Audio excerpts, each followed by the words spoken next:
فإن حاجوك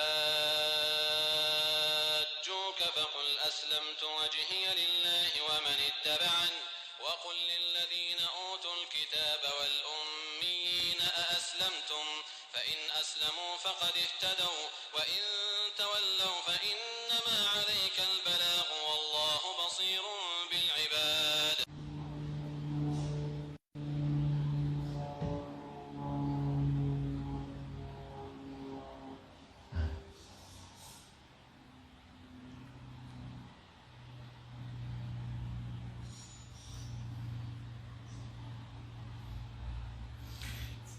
Bismillah. Assalamualaikum warahmatullahi wabarakatuh. Innal hamdalillah nahmaduhu wa nasta'inuhu wa nastaghfiruh wa na'udzu billahi min shururi anfusina was sayyiati a'malina. Man yahdihillahu fala mudilla lah wa man yudlil fala hadiya lah wa ashhadu an la ilaha illallah wahdahu la syarika lah wa ashhadu anna Muhammadan abduhu wa rasuluh. Ya ayyuhalladzina amanu ittaqullaha haqqa tuqatih wa la tamutunna illa wa antum muslimun amma ba'du fa inna asdaqal hadisi kitabullah wa khairal hadi hadi Muhammadin sallallahu alaihi wasallam wa syarral umuri muhdatsatuha wa kulla muhdatsatin bid'ah wa kulla bid'atin dhalalah wa kulla dhalalatin finnar. Kaum muslimin rahimani wa rahimakumullah, mengetahui sebuah nikmat merupakan salah satu rukun terbesar dari rasa syukur itu sendiri. Karena mengetahui sebuah nikmat dapat mengantarkan kita kepada pengetahuan tentang sang pemberi nikmat, yaitu Allah Rabbul Izzati wal Jalalah. Dan sudah menjadi tabiat manusia bahwasanya manusia terkadang tidak pandai menilai, manusia terkadang tidak pandai menghargai, manusia terkadang tidak merasakan adanya sebuah nikmat dari Allah Azza wa Jal, kecuali jika nikmat tersebut telah dicabut, lenyap dari diri hamba tersebut. Oleh karena itu, maka di saat itulah manusia baru mengetahui, dia baru sadar bahwasannya selama ini dia berada di atas nikmat Allah Subhanahu wa ta'ala. Oleh karenanya, mari bersama-sama melalui kajian online di pagi hari ini kita bersyukur kepada Allah Subhanahu wa ta'ala atas segala karunia nikmat yang Allah berikan kepada kita, baik itu nikmat iman, nikmat Islam, nikmat diberikannya kita hidayah taufik, nikmat dimudahkannya kita untuk mengikuti sunnah Nabi sallallahu alaihi wasallam, nikmat sehat, nikmat afiah, nikmat diberikan kelapangan untuk mencari rizki, nikmat diberikan pasangan hidup, keturunan yang baik, dan nikmat-nikmat yang lainnya yang tentunya kita tidak akan pernah bisa, tidak akan pernah mampu menghitung-hitung nikmat tersebut. Mudah-mudahan kita termasuk di sisi Allah, tercatat di sisi Allah, hamba-hamba yang pandai bersyukur kepada Allah Subhanahu wa ta'ala. Kaum muslimin rahimani wa rahimakumullah, Pada pagi hari ini kajian online kita 6 Ramadan 1441 Hijriah atau bertepatan dengan 29 April 2020 Masehi. Tema yang akan kami angkat ke permukaan adalah 7 kaki yang diridhoi oleh Allah Subhanahu wa taala. 7 kaki yang diridhoi oleh Allah Subhanahu wa taala. Namun sebelum kami masuk pada tema tersebut, sebagai muqaddimah kata pengantar, saya akan menyampaikan 2 hal terlebih dahulu. 2 hal terlebih dahulu. Yang pertama adalah saya ingin menyampaikan di majelis ini tentang kesaksian anggota tubuh kelak di hari kiamat. Dalil-dalil yang berbicara tentang kesaksian anggota tubuh kita kelak di hari kiamat. Itu yang pertama. Dan yang kedua yang akan kami sampaikan adalah hikmah kesaksian anggota tubuh kita berbicara kelak di hari kiamat. Apa hikmah yang bisa kita ambil dari kesaksian anggota tubuh kita kelak di hari kiamat? Ini sebagai muqaddimah 2 hal. Yang pertama kita akan bahas, kaum muslimin rahimani wa rahimakumullah, saya akan sampaikan beberapa dalil dari sekian banyak dalil-dalil yang ada, bahwasannya kelak di hari kiamat seluruh alat indera yang Allah berikan kepada kita ini akan mempertanggungjawabkan atas apa yang pernah kita perbuat, kecuali lisan yang ditutup oleh Allah Subhanahu wa taala. Satu-satunya anggota tubuh kita yang tidak diberikan kesempatan oleh Allah untuk berbicara adalah al-lisan, lidah, lisan kita. Seluruh anggota tubuh kita semuanya berbicara, memberikan kesaksian kelak di hari kiamat. Mana dalilnya? Mana dalil yang bisa kita sebutkan bahwa seluruh alat indera ini dari ujung rambut sampai ujung kaki ini akan memberikan kesaksian? Kita bisa lihat misalnya dalam beberapa dalil. Dalil yang pertama yaitu disebutkan di dalam Al-Quranul Karim, tepatnya yaitu di surat Fussilat. Mohon maaf, kami sebutkan lebih dahulu surat Yasin, surat yang ke-36, ayat yang ke-65. Dan saya yakin kaum muslimin familiar dengan ayat ini, sering terdengar di telinga kita. Surat Yasin, surat yang ke-36, ayat yang ke-65. Allah Subhanahu wa ta'ala berfirman, Al-yawma nakhtimu ala afwahihim wa tukallimuna aydihim wa tashhadu arjuluhum bima kanu yaksibun.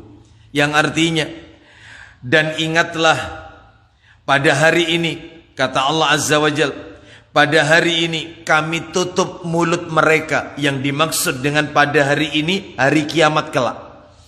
Pada hari ini kami tutup mulut manusia. Satu-satunya anggota tubuh yang tidak diberikan kesempatan oleh Allah untuk berkata, berbicara adalah mulut, lisan. Lalu kata Allah berikutnya dalam firman-Nya, wa tukallimuna aydihim, dan berkata kepada kami tangan mereka. Tangan mereka akan memberikan kesaksian. Wa tashhadu arjuluhum, dan memberi kesaksianlah kaki mereka. Kakinya akan berbicara. Bima kanu yaksibun, atas apa yang dahulu mereka usahakan, atas apa yang dahulu mereka kerjakan. Tangannya, kakinya akan berbicara, lisan ditutup. Mari kita dengarkan dalil yang lain, yaitu dalil yang kedua tentang kesaksian anggota tubuh kelak di hari kiamat. Yang kedua adalah firman Allah di dalam Al-Quran surat Fussilat. Quran surat yang ke-41 ayat yang ke-19 sampai 22. Surat yang ke-41 Fussilat ayat 19 sampai 22. Mari kita dengarkan. Allah Subhanahu wa taala berfirman, "Wa yauma yuksharu a'da'ullahi ilan nari fahum yuza'un." Kata Allah Subhanahu wa taala, dan ingatlah hari ketika musuh-musuh Allah digiring ke dalam neraka, lalu mereka dikumpulkan semua di dalam neraka. Lalu apa kata Allah ayat berikutnya, ayat yang ke-20-nya dari surat Fussilat. Kata Allah berikutnya, hatta idza ma ja'uha syahida alaihim sam'uhum wa absaruhum wa juluduhum bima kanu ya'malun. Yang artinya, sehingga apabila mereka sampai ke neraka, maka pendengarannya, penglihatannya, dan kulit mereka menjadi saksi terhadap mereka tentang apa yang telah mereka kerjakan ketika di dunia. Lalu apa kata Allah dalam ayat berikutnya? Allah berfirman di ayat yang 21-nya disebutkan, wa qalu li juludihim lima syahidtum alaina. Saya terjemahkan sepenggal. Dan mereka berkata, orang-orang kafir, ketika mereka di dalam neraka, mereka berkata kepada kulit mereka, lima syahidtum alaina, mengapa kamu menjadi saksi terhadap kami? Kenapa kalian bicara jujur? Kenapa kalian menjadi saksi terhadap apa yang telah kami lakukan? Lalu kemudian apa yang terjadi? Qalu, kulit mereka berkata, kulitnya berkata, Allahu Akbar. Kulit mereka berkata, apa kata mereka? Kulit mereka, antaqatanallahu alladhi antaqa kulla syai'. Kulitnya menjawab, Allah yang menjadikan segala sesuatu pandai berkata, telah menjadikan kami pula pandai berkata. Wa huwa khalaqakum awwala marratin wa ilaihi turja'un. Dan dialah Allah yang menciptakan kamu pada kali pertama, dan hanya kepadanya lah kamu dikembalikan. Ayat penutupnya 22-nya sekarang kita dengarkan. Ayat yang ke-22 dari surat Fussilat ini, wa ma kuntum tastatiruna ay yashhada alaikum sam'ukum wala absarukum wala juludukum walakin dhanantum annallaha la ya'lamu katsiran mimma ta'malun. Yang artinya, kamu sekali-kali tidak dapat bersembunyi dari kesaksian pendengaran, penglihatan, dan kulitmu kepadamu. Saya ulang, kamu sekali-kali tidak dapat bersembunyi dari kesaksian, pendengaran, penglihatan, dan kulitmu kepadamu. Bahkan kamu mengira bahwa Allah tidak mengetahui kebanyakan dari apa yang telah kamu kerjakan. Kaum muslimin rahimani wa rahimakumullah, ini menunjukkan dalil kepada kita seluruh alat indera ini, penglihatan, pendengaran, tangan, kaki, sampai kulit, akan memberikan kesaksian kelak di hari kiamat. Kaum muslimin rahimani wa rahimakumullah, betapa banyak di luar sana kezaliman yang tertutupi oleh fasihnya lidah. Betapa banyak di luar sana keburukan-keburukan yang terpoles oleh indahnya susunan kata-kata. Pandai bermain kata-kata, menutupi sebuah dosa dan perbuatan dosa dengan kata-kata yang manis. Akan tetapi akan ada saatnya kelak di hari kiamat. Akan ada satu saat di mana lisan tidak kuasa lagi bicara.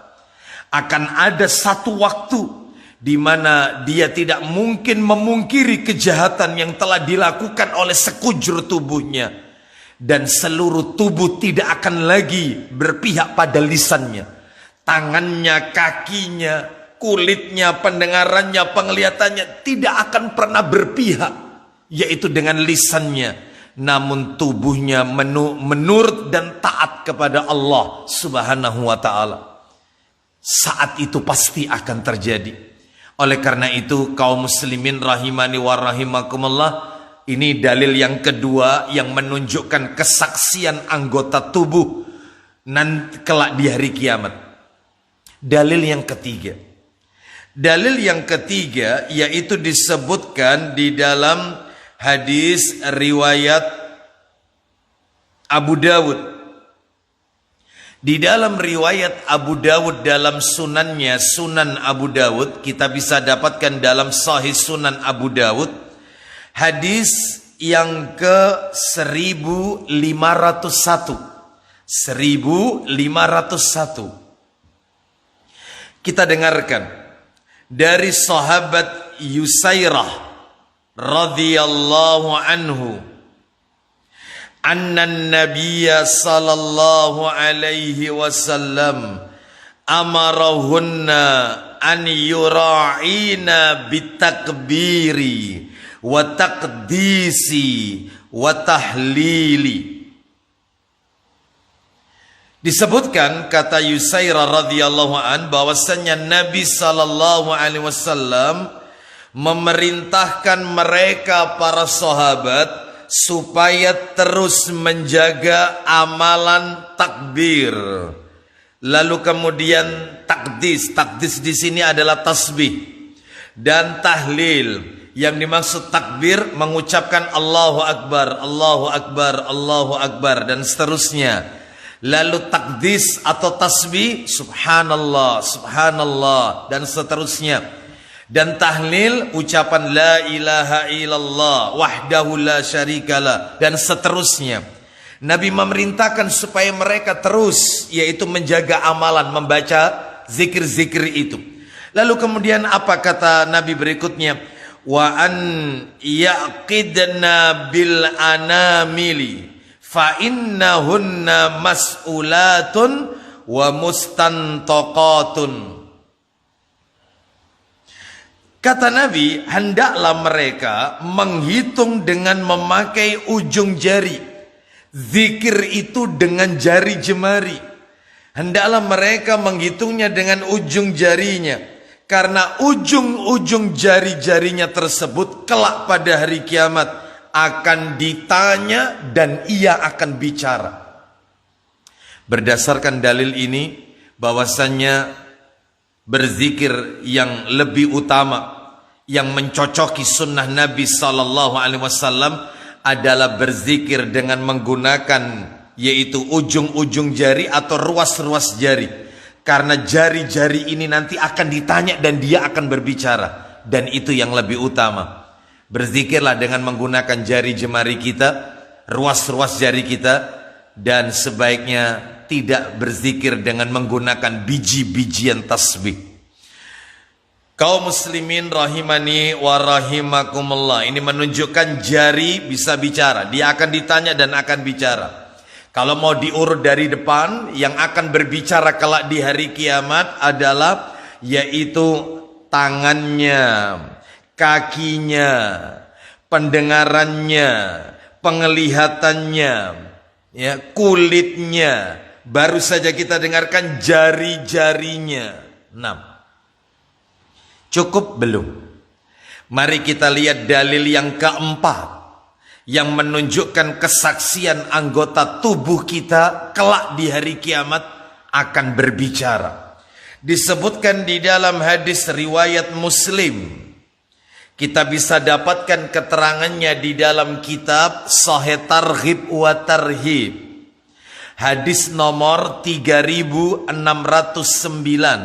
Sahih Targhib wa Tarhib 3609. Kita dengarkan dari sahabat Abu Hurairah radhiyallahu an, dia berkata bahwasanya Rasulullah sallallahu alaihi wasallam bersabda, Allah tabaraka wa ta'ala berfirman. Berarti hadis qudsi ini kita dengarkan. Apa kata Allah subhanahu wa ta'ala kelak di hari kiamat?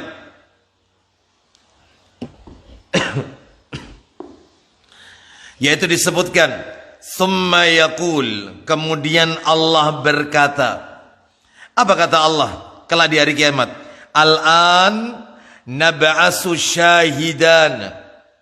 Al-an nab'asu syahidana alaika.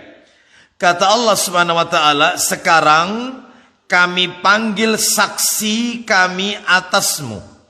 Sekarang maksudnya di hari kiamat, kami panggil saksi kami atasmu. Lalu apa yang terjadi? Manusia pada waktu itu, kita dengarkan berikutnya hadis ini.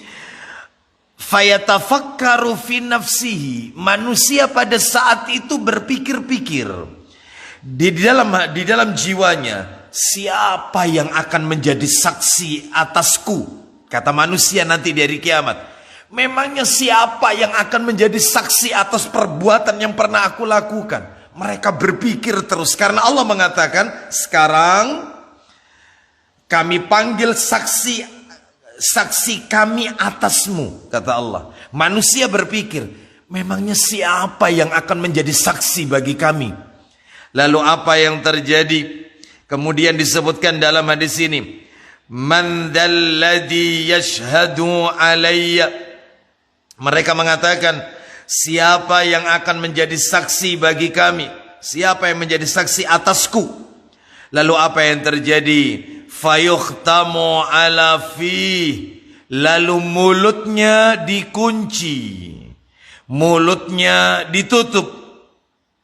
Wa yuqalu li fakhidihi, ya, wa yuqalu, mulutnya dikunci, mulutnya ditutup sehingga dia tidak bisa berkata apapun. Lalu dikatakan wa yuqalu li fakhidihi, lalu dikatakan kepada pahanya, walahmihi, dan dagingnya, wa idhamihi, dan tulangnya, intiqi, bicaralah. Allah memerintahkan kepada yaitu pahanya, dagingnya, tulangnya, bicaralah. Lalu apa yang terjadi? Fayantiku fakhiduhu walahmuhu wa idhamuhu bi'amalihi. Maka pahanya, dagingnya, dan tulangnya berbicara tentang amalannya. Lalu kemudian apa yang terjadi? Wadzalika liyu'dzira min nafsihi wadzalikal munafiqu wadzalikal ladzi yaskhatullahu alaihi. Dan hal tersebut dia ucapkan untuk dia jadikan sebagai dalih bagi dirinya. Dan itulah orang munafik, dan itulah orang yang Allah murkai. Orang munafik adalah orang yang pandai bersilat lidah, pandai berkata-kata manis, lisan dan hatinya tidak sama. Kelak di hari kiamat mulutnya ditutup dan Allah perintahkan anggota tubuhnya untuk berbicara, menjadi saksi atas apa yang ia lakukan. Oleh karena itu, maka ini menunjukkan dalil bahwasannya kelak di hari kiamat semua anggota tubuh ini akan berbicara. Lalu kemudian yaitu yang terakhir, yang kelima. Dalil yang kelima yang menunjukkan bahwasannya anggota tubuh ini akan memberikan kesaksian. Dalilnya adalah hadis riwayat Muslim Kita bisa dapatkan pada kitab yang sama, yaitu Sahih Targhib wa Tarhib, di hadis yang ke-3612 dari sahabat Anas radhiyallahu an, dia berkata, bagi kaum muslimin yang tertinggal catatannya, yaitu pada penomoran hadis, maka insya Allah kami berupaya, yaitu kami tetap akan sampaikan kopi materi ini dan bisa di-download nanti, ya. Kita lanjutkan. Kaum muslimin rahimani wa rahimakumullah. Kata sahabat Anas radhiyallahu an, dia berkata, di mana kami berada di sisi Rasulullah sallallahu alaihi wasallam. Lalu beliau tertawa seraya berkata kepada para sahabat. Nabi tertawa dan berkata kepada para sahabat, apakah kalian tahu mengapa aku tertawa? Tahukah kalian kenapa aku tertawa? Maka kami menjawab, Allah dan Rasulnya yang lebih tahu. Lalu kemudian beliau sallallahu alaihi wasallam bersabda, di antara percakapan hamba kepada Robnya adalah ia berkata. Jadi ini yang menyebabkan Nabi sallallahu alaihi wasallam itu tertawa. Nabi menceritakan kelak di hari kiamat, yaitu seorang hamba akan berkata kepada Allah Subhanahu wa taala. Apa katanya? Wahai Rabbku, bukankah engkau telah melindungiku dari kezaliman? Maka Allah Subhanahu wa taala menjawab, benar. Lalu kemudian hamba tersebut berkata lagi, sungguh aku tidak memperbolehkan saksi atasku kecuali dariku. Lihat, seorang hamba itu berkata, sungguh aku tidak memperbolehkan saksi atas diriku kecuali dariku. Maka Allah Subhanahu wa taala berfirman, kata Allah, yaitu ini menukil dari sebuah firman Allah di dalam Al-Quran, kafa binafsikal yauma alaika hasiba. Cukuplah dirimu sendiri pada waktu ini sebagai penghisap terhadapmu. Lalu kemudian kata Allah berikutnya, dan dengan malaikat kiram al-katibin sebagai saksi. Ia berkata, Allah mengatakan dalam firman-Nya ini hadis qudsi, lalu mulutnya dikunci dan dikatakan kepada anggota tubuhnya, Allahu Akbar, fayuqtamu ala fihi, mulutnya ditutup, mulutnya dikunci, wa yuqalu li arkanihi, lalu dikatakan kepada seluruh anggota tubuhnya, intiqi, bicaralah. Lalu kemudian apa yang terjadi? Lalu anggota tubuh tersebut berbicara tentang amalannya. Kemudian dibiarkan antara dirinya dan perkataan. Lalu orang tersebut berkata, celakalah, celaka dan binasa. Celakalah, binasalah kalian wahai anggota tubuh. Aku dulu membela diri dari perbuatan kalian. Nah, ini menunjukkan kepada kita bahwasanya banyak lisan-lisan di luar sana yang menutupi daripada kedustaannya, daripada kebohongannya, tapi nanti di hari kiamat semua anggota tubuhnya akan berbicara jujur. Kaum muslimin rahimani wa rahimakumullah, inilah 5 dalil yang menunjukkan bahwasanya anggota tubuh kita kelak di hari kiamat akan memberikan kesaksian. Sekarang kita masuk pada yang kedua. Dari mukaddimah yang kedua, sebelum kita masuk pada materi inti kita. Yang kedua adalah yaitu hikmah kesaksian anggota tubuh kelak di hari kiamat. Apa hikmah yang bisa kita ambil dari dalil-dalil yang telah kami sebutkan tadi? Hikmahnya kaum muslimin ada 3 yang bisa kita ambil, minimal itu. Yang pertama adalah kita semakin yakin, iman kita semakin bertambah, iman kita semakin meningkat, dikarenakan Allah Maha Kuasa yang telah menjadikan seluruh anggota tubuh ini dapat bicara. Kita semakin beriman tentang kekuasaan Allah. Allah mampu membuat tubuh itu bicara. Ini yang pertama, hikmahnya. Yang kedua, semua makhluk di jagat alam raya ini Semua makhluk yang ada di alam raya ini tunduk patuh kepada Allah Subhanahu wa ta'ala. Semuanya. Termasuk anggota tubuh ini, ketika Allah mengatakan bicaralah, maka dia akan bicara. Penglihatannya, pendengarannya, ya, kakinya, tangannya, ya, kulitnya, semuanya, pahanya, dagingnya, tulangnya, semua bicara. Atas perintah Allah Subhanahu wa ta'ala. Semua tunduk. Kaum muslimin rahimani wa rahimakumullah. Ini yang kedua. Yang ketiga, yang terakhir dari hikmah kesaksian anggota tubuh kelak di hari kiamat, yang terakhir adalah semua anggota tubuh kita saat ini, saya ulang, semua anggota tubuh kita saat ini, mata kita, telinga kita, tangan, kaki kita, kulit kita, ya, daging dan semua anggota tubuh kita saat ini sedang merekam atas apa yang sedang kita perbuat saat ini. Sehingga yang tersisa kelak di hari kiamat adalah sebuah protes yang tidak ada artinya. Oleh karena itu, maka mari kita gunakan alat indera ini. Dari ujung rambut sampai ujung kaki ini tetap di jalan Allah Subhanahu wa ta'ala. Matanya digunakan untuk melihat tanda-tanda kebesaran Allah. Penglihatannya dipakai untuk membaca Al-Quranul Karim. Pendengarannya digunakan untuk mendengarkan kalamullah, kalam Rasul, firman Allah, sabda Nabi. Tangannya digunakan untuk menyantuni, membantu yang lemah. Ya. Lisannya dipakai untuk berzikir, berkata yang baik, yang hak, amar ma'ruf, nahi mungkar.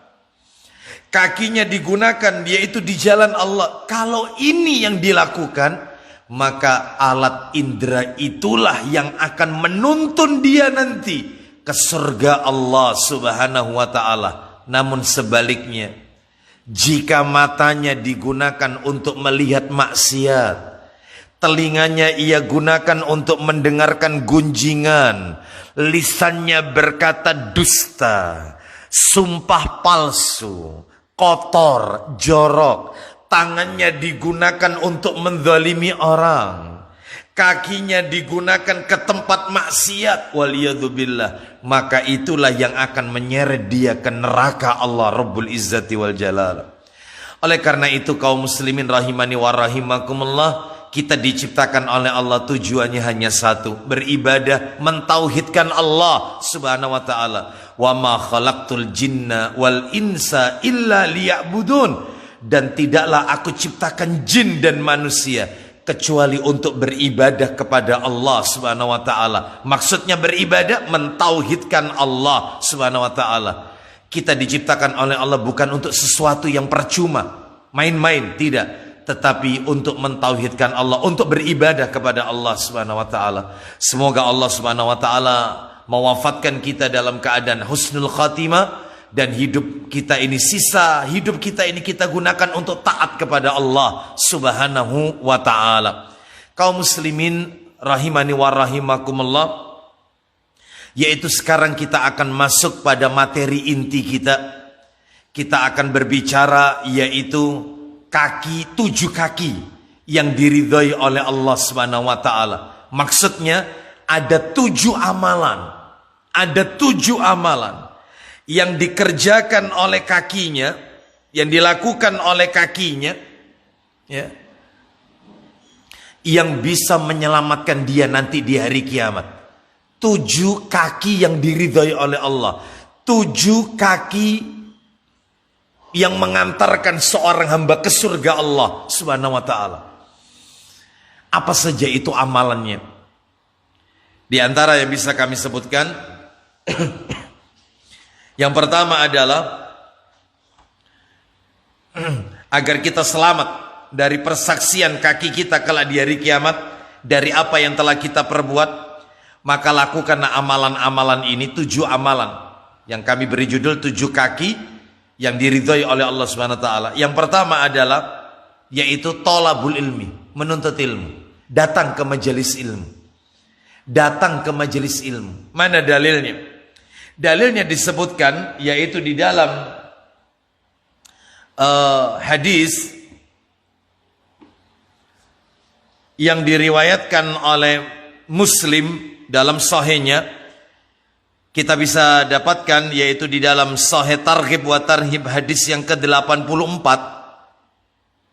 Hadis yang ke-84 dari sahabat Abu Hurairah radhiyallahu an, dia berkata, Rasulullah sallallahu alaihi wasallam bersabda, "Man salaka tariqan yaltamisu fihi ilman, sahalallahu lahu bihi tariqan ilal jannah." Barang siapa meniti jalan demi mencari ilmu, dia bercapek-capek, dia lelah, letih berjalan mencari ilmu, niscaya Allah memudahkan jalan ke surga untuknya. Nah, kaum muslimin rahimani wa rahimakumullah, kata para alim ulama, yang dimaksud dengan meniti jalan mencari ilmu itu ada dua. Yang pertama, hadir ke majelis ilmu. Jauh-jauh dia datang untuk mendengarkan ya kajian dari ustadz-ustadz kita, thalabul ilmi.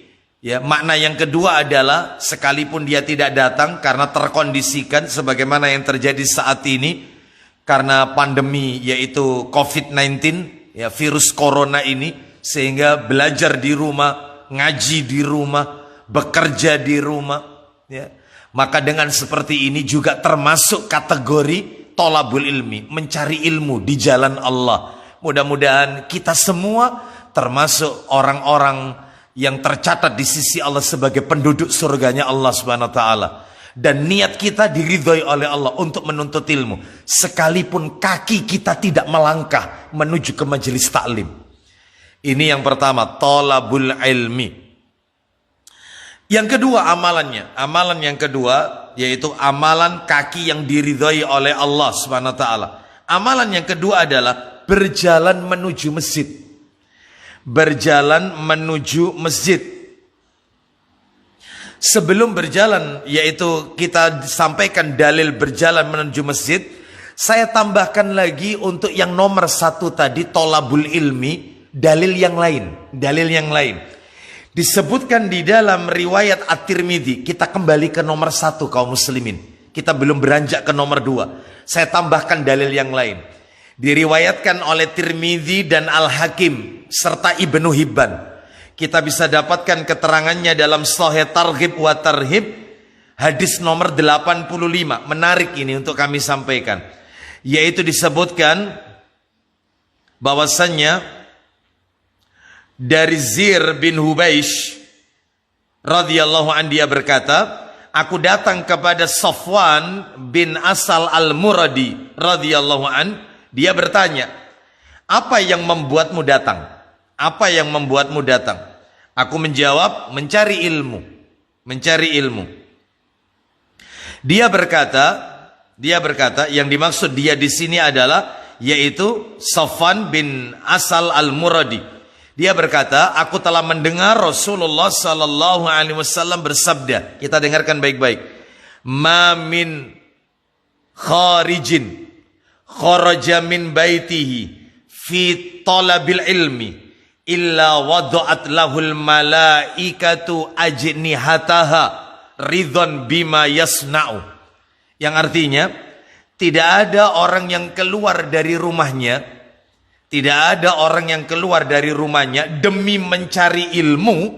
Jadi dia keluar dari rumah, melangkahkan kaki, berkendara untuk mencari ilmu, kecuali para malaikat menaunginya dengan sayapnya karena ridha dengan apa yang dilakukannya. Ini menunjukkan kepada kita yaitu tentang besarnya yaitu kita menuntut ilmu, besarnya pahala keutamaan menuntut ilmu. Sekarang kita masuk yang kedua, yang tadi sempat kami singgung tapi belum kami berikan dalil. Yang kedua adalah berjalan menuju masjid, melangkahkan kaki ke masjid. Sekalipun itu berkendara, ya. Jangan meragukan kemampuan Allah untuk menghitung perputaran roda.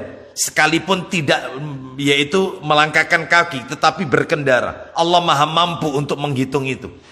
Kita lihat mereka yang keluar dari rumahnya menuju masjid, melangkahkan kaki atau berkendara, ternyata amalan yang luar biasa ganjaran pahalanya. Disebutkan yaitu di dalam hadis riwayat Bukhari, Muslim, Abu Dawud, Tirmidzi dan Ibnu Majah.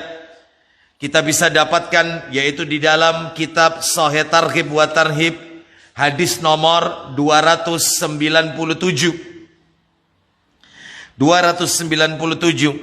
dari sahabat Abu Hurairah radhiyallahu an. Dia berkata, Rasulullah sallallahu alaihi wasallam bersabda, kita dengarkan yaitu sabda Nabi sallallahu alaihi wasallam, man tawaddo'a fa ahsanal wudu'a thumma kharaja amidan ila salati. Barang siapa yang berwudu lalu dia membaguskan wudunya, kemudian dia keluar menuju salat, fa innahu fi salatin makana ya'midu ila salatin, maka dia di dalam salat selama dia bermaksud berangkat menuju salat. Masya Allah.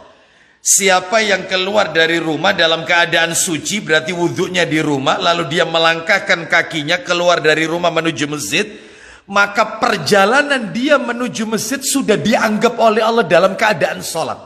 Masya Allah. Lalu kemudian apa yang terjadi? Kata Nabi berikutnya, wa innahu yuktabu lahu bi ihda khutwataihi. Kata Nabi sallallahu alaihi wasallam, dia ditulis dan ditulis untuknya satu kebaikan dengan salah satu langkahnya. Wa innahu yuktabu lahu bi ihda khutwataihi hasanatun. Setiap satu langkahnya yaitu ditulis satu kebaikan. Wa yumha anhu bil ukhra sayyi'atun. Dan akan dihapus satu keburukan darinya dengan langkah yang lain. Ini menunjukkan kepada kita dalil bahwasanya melangkahkan kaki bisa mengangkat derajat dan menghapus dosa. Setiap kali dia melangkah, langkahnya yang pertama mengangkat derajat, menambah kebaikan, langkahnya yang kedua menghapus satu dosanya. Oleh karena itu, maka berjalan menuju masjid adalah merupakan amalan yang diridhoi oleh Allah Subhanahu wa taala. Kita lanjutkan yaitu amalan yang ketiga. Amalan yang ketiga adalah safar menuju salah satu dari 3 masjid. Dia melakukan perjalanan jauh menuju salah satu dari 3 masjid. Mana dalilnya? Dalilnya bisa kita lihat yaitu di dalam hadis riwayat Muslim. Hadis riwayat Muslim kita bisa dapatkan di dalam kitab Sahih Targhib wa Tarhib. Dari sahabat Sahih Targhib wa Tarhib hadis yang ke 1207. Dari sahabat Abu Hurairah radhiyallahu an, dia berkata, Rasulullah sallallahu alaihi wasallam bersabda, la tushaddur rihal illa ila salasati masajid. Kata Nabi, jangan susah-susah melakukan perjalanan jauh, melainkan untuk mengunjungi 3 masjid. Jangan susah-susah, jangan memberatkan diri melakukan safar perjalanan jauh, kecuali safarnya untuk di 3 masjid. Yaitu Nabi mengatakan 3 masjid, bukan 3 kuburan. Nabi tidak mengatakan yaitu 3 kuburan, tapi Nabi mengatakan yaitu 3 masjid, masjidnya. Yaitu disebutkan yang pertama adalah Masjidi Hadza, masjidku ini. Maksudnya Masjid Nabawi yang ada di kota Madinatul Rasul, yaitu kotanya Rasul sallallahu alaihi wasallam, Madinah. Yang kedua, wa Masjidil Haram, Masjidil Haram yang ada di Makkah.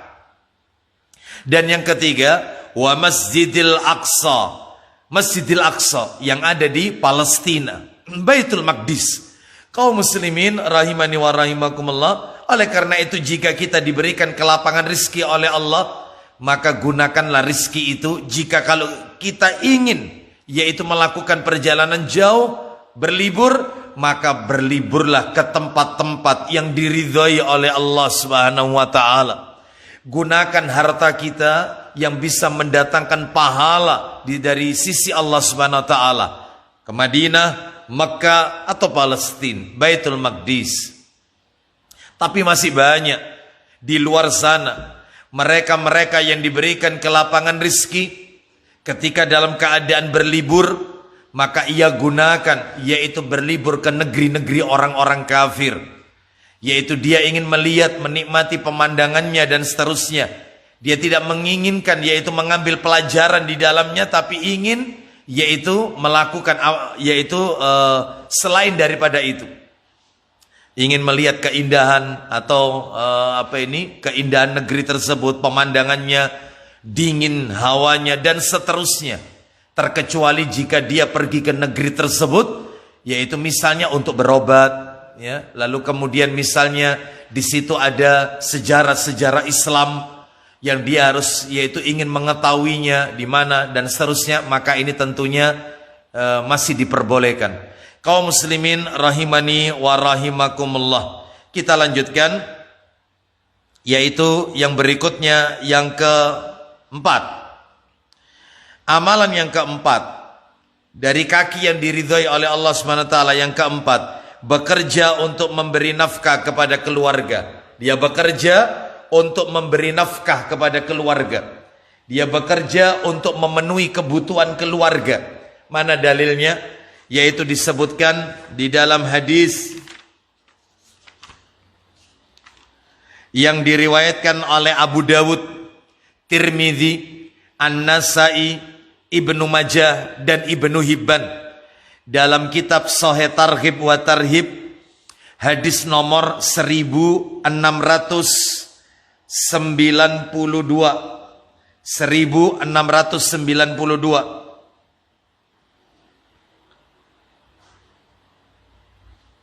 Maaf, hadis ini diriwayatkan oleh At-Tabrani. Kita bisa dapatkan dalam Sahih Targhib wa Tarhib nomor 1692. Diriwayatkan oleh At-Tabrani. Bersumber dari sahabat Ka'ab bin Ujrah radhiyallahu an, dia berkata, Rasulullah sallallahu alaihi wasallam bersabda, "In kana kharaja yas'a ala waladihi sigaran fahuwa fi sabilillah." Kata Nabi sallallahu alaihi wasallam, jika seseorang keluar dari rumahnya untuk bekerja demi anak-anaknya yang masih kecil, maka dia berada di jalan Allah. Kita lanjutkan. Wa in kana kharaja yas'a ala abawaini syaikhaini kabiraini fahuwa fi sabilillah. Jika ia keluar untuk bekerja demi dua orang tuanya yang sudah tua renta, maka ia juga berada di jalan Allah. Kita lanjutkan. Wa in kana kharaja yas'a ala nafsihi yu'iffuha fahuwa fi sabilillah. Dan barang siapa yang keluar dari rumahnya untuk bekerja demi menjaga dirinya agar tidak minta-minta, tidak bergantung kepada orang lain, dia bekerja untuk memelihara diri supaya tidak ngemis, tidak minta-minta, maka dia juga di jalan Allah. Terakhir Nabi tutup, wa in kana kharaja yas'a riya'an wa mufakharatan fahuwa fi sabilis syaitan. Dan barang siapa yang keluar dari rumahnya untuk bekerja karena riya, pamer, bangga diri karena pekerjaannya, maka dia berada di jalan syaitan. Oleh karena itu, maka semoga bagi para suami yang bekerja memelihara diri dari meminta-minta agar tidak menggantungkan diri kepada orang lain. Dia berniat bekerja ikhlas karena Allah, memenuhi kebutuhan istri dan anak-anaknya dan juga untuk kedua orang tuanya, maka dia semua ini adalah di jalan Allah Subhanahu wa taala. Tapi jika dia bekerja karena dia bangga karena pekerjaannya, riak dengan teman-temannya, dengan tetangganya, ya, ujub, riak, maka yang seperti ini yaitu ketika dia keluar rumah dia berada di jalan syaitan. Kaum muslimin rahimani wa rahimakumullah, yang kelima. Yang kelima yaitu kaki yang diridhoi oleh Allah Subhanahu wa taala. Yang kelima adalah safar untuk silaturahim. Dia keluar dari rumah tujuannya untuk silaturahim, menghubungkan tali kekerabatan, silaturahim. Dia tidak ada tendensi lain kecuali yaitu karena Allah. Dia ke tempat saudaranya yaitu karena dia mencintai saudaranya karena Allah. Dia ke tempat saudaranya bukan untuk balas budi, bukan. Dia ke tempat famili karib kerabatnya bukan untuk yaitu tujuan-tujuan tertentu kecuali hanya karena Allah Subhanahu wa taala. Mana dalilnya? Dalilnya cukup panjang, disebutkan di dalam hadis, yaitu riwayat Muslim. Kita bisa dapatkan yaitu keterangannya di dalam hadis riwayat Muslim, di hadis yang ke 2198 dalam cetakan terjemahan. Pada cetakan terjemahan, atau kita bisa dapatkan keterangannya yaitu di dalam kitab Sahih Targhib wa Tarhib, hadis yang ke 2577, ya, yaitu dari sahabat Abu Hurairah radhiyallahu anhu. Dia menceritakan ada seorang laki-laki yang keluar dari negerinya melakukan perjalanan jauh safar, ya, untuk mengunjungi saudaranya di negeri yang lain, ya. Lalu kemudian tiba-tiba di pertengahan jalan Allah utus yaitu malaikat. Lalu kemudian malaikat itu berubah wujud menjadi manusia. Lalu malaikat itu berkata kepada fulan, orang tersebut, mau kemana engkau? Lalu dia menjawab, aku ingin mengunjungi saudaraku di negeri yaitu sebelah. Lalu kemudian malaikat itu berkata, apakah kau mendatangi saudaramu tersebut karena ingin balas budi? Tidak, aku mengunjunginya adalah karena aku mencintainya karena Allah. Aku melakukan ini ikhlas karena Allah. Lalu kemudian malaikat itu berkata, ketahuilah sesungguhnya aku diutus oleh Allah untuk menemanimu, dan perjalanannya diridhoi oleh Allah Subhanahu wa taala. Ini menunjukkan safar untuk silaturahim. Maka kita harus punya agenda. Jika kita memang mampu melakukannya, ada agenda silaturahim pekanan, bulanan, ya, atau tahunan. Yang pekanan mungkin karib kerabat yang dekat dengan kita, yang jaraknya tidak terlalu jauh. Yang bulanan mungkin sebulan sekali yang agak jauh dengan kita, atau mungkin yang setahun sekali yang jauh sekali. Maka niatkan karena Allah Subhanahu wa taala. Baik, kita lanjutkan yaitu yang keenam. Yang keenam adalah kaki yang diridhai oleh Allah menjenguk orang sakit, menjenguk orang sakit, menjenguk orang sakit. Mana dalilnya? Kita bisa dapatkan yaitu di dalam hadis yang diriwayatkan oleh Ibnu Hibban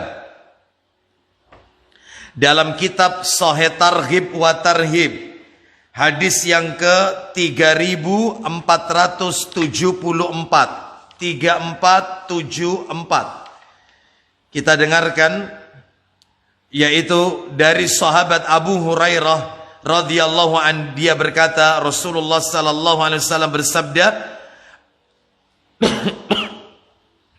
maaf, man adza maridan nadahu munadin minas sama tibta wa taba mamshaka, tibta wa taba mamshaka wa tabawwa'ta minal jannati manzilan. Barang siapa menjenguk orang sakit, maka ada yang menyeru dari langit yang mengatakan, semoga penghidupanmu baik dan baik pula langkah hidupmu, serta engkau akan menempati rumah di surga. Ini menunjukkan kepada kita bahwasanya mereka yang menjenguk orang sakit yaitu memiliki keutamaan yang besar. Salah satunya dijanjikan akan mendapatkan tempat tinggal berupa rumah di surga. Menjenguk orang sakit. Lalu yang terakhir yaitu yang ketujuh. Yang ketujuh amalan-amalan kaki yang diridhai oleh Allah Subhanahu wa taala, mengiringi jenazah dan menghadiri pemakamannya, mengiringi jenazah dan menghadiri pemakamannya, mengiringi jenazah dan menghadiri ke pemakamannya. Dalilnya adalah yaitu disebutkan di dalam hadis riwayat Bukhari, Muslim, Abu Dawud, Tirmidzi, An-Nasa'i dan Ibnu Majah. Kita bisa dapatkan di dalam kitab Shahih Targhib wa Tarhib nomor hadis 3494 dari sahabat Abu Hurairah radhiyallahu an. Dari Abu Hurairah radhiyallahu an. Saya bacakan yang nomor 3498 saja langsung. 3498 ya. Dari Abu Hurairah radhiyallahu an, dia mengatakan Rasulullah sallallahu alaihi wasallam bersabda, "Man syahidal janazata hatta yusalla 'alaiha falahu qiratun wa man syahida hatta tudfana falahu qiratani." Qila wa mal qiratani? Qala mislul jabalainil azimaini. Yang artinya, barang siapa yang melayat jenazah sampai dia disolati, maka orang itu mendapatkan 1 qirat. Siapa yang menghadiri sampai dimakamkan, ya, menyolati dan ikut memakamkannya, maka dia mendapatkan pahala 2 qirat. Rasulullah ditanya, apakah 2 qirat itu? Beliau sallallahu alaihi wasallam menjawab, seperti 2 gunung yang besar. Ya, hadis ini diriwayatkan oleh Bukhari, Muslim, Abu Dawud, Tirmidzi, An-Nasa'i dan Ibnu Majah. Wallahu a'lam bishawab. Semoga Allah Subhanahu wa taala menjadikan kita hamba-hambanya yang istiqomah, selalu melakukan amalan-amalan kebaikan sesuai dengan petunjuk sunnah Nabi sallallahu alaihi wasallam. Dan semoga Allah memberikan kekuatan kepada kita agar istiqomah, yaitu mengerjakan amalan-amalan kebaikan, mempergunakan seluruh alat indera yang Allah berikan ini pada jalan-jalan kebaikan. Dan mudah-mudahan kita tercatat di sisi Allah kelak di hari kiamat sebagai penduduk surganya Allah Subhanahu wa taala. Demikian apa yang bisa kami sampaikan, semoga sedikit menjadi tambahan ilmu yang bermanfaat. Terima kasih dan mohon maaf apabila ada hal-hal yang tidak berkenan karena keterbatasan ilmu yang kami miliki. Wassallallahu ala nabiyyina wa ala alihi washabihi wasallam. Subhanakallahumma wa bihamdika asyhadu an la ilaha illa anta astaghfiruka wa atubu ilaik. Wa akhiru da'wana anil hamdulillahi rabbil alamin. Assalamualaikum warahmatullahi wabarakatuh.